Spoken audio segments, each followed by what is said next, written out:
ഇനി എനിക്ക് ധൈര്യമായി സജസ്റ്റ് ചെയ്യാം. നേത്ര സംരക്ഷണത്തിന് നമ്മുടെ അഹല്യ.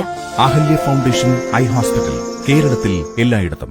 ചാലിശ്ശേരിയിൽ സഹയാത്ര ചാരിറ്റബിൾ സൊസൈറ്റി ഭിന്നശേഷി കുടുംബ സംഗമം നടത്തി. മുസ്ലിം ലീഗ് സംസ്ഥാന അധ്യക്ഷൻ പാണക്കാട് സയ്യിദ് സാദിഖ് അലി ശിഹാബ് തങ്ങൾ ഉദ്ഘാടനം നിർവഹിച്ചു.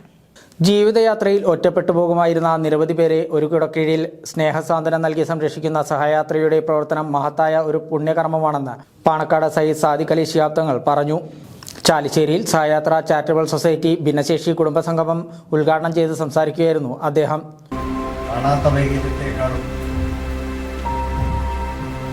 കാണുന്ന വൈകല്യത്തെയാണ് നമ്മൾ അംഗീകരിക്കുന്നത്.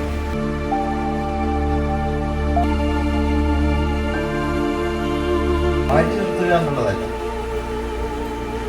ഇന്ന് സമൂഹം ആ കാര്യത്തിൽ വളരെയേറെ ശ്രദ്ധരാണ്. അറിയുമ്പോൾ നമുക്ക് സന്തോഷം.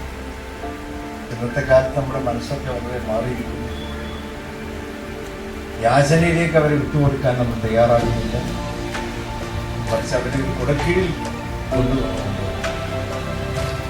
അവർക്കും ജീവിക്കാനുള്ള അവകാശം തരും. ചടങ്ങിൽ വെച്ച് സഹയാത്രയുടെ ഉപഹാരം നെറ്റിപ്പട്ടം KN ദിജി പാണക്കാട് സയ്യിദ് സാദിഖ് അലി ശിഹാബ് തങ്ങൾക്ക് കൈമാറി. പരിപാടിയിൽ VV ബാലകൃഷ്ണൻ അധ്യക്ഷനായിരുന്നു. KPCC നിർവാഹക സമിതി അംഗം CV ബാലചന്ദ്രൻ, മുസ്ലിം ലീഗ് ജില്ലാ പ്രസിഡന്റ് PS സലാം മാസ്റ്റർ, ബാവ ഹാജി, വ്യാപാര വ്യവസായി ഏകോപന സമിതി പ്രസിഡന്റ് MM അഹമ്മദ് ഉണ്ണി, പ്രവാസി ലീഗ് സംസ്ഥാന വൈസ് പ്രസിഡന്റ് ജലീൽ ചാവക്കാട്, മുൻ പഞ്ചായത്ത് പ്രസിഡന്റുമാരായ TK സുനിൽകുമാർ, അക്ബർ ഫൈസൽ, കലാമണ്ഡലം ചന്ദ്രൻ തുടങ്ങിയവരും പങ്കെടുത്ത് സംസാരിച്ചു.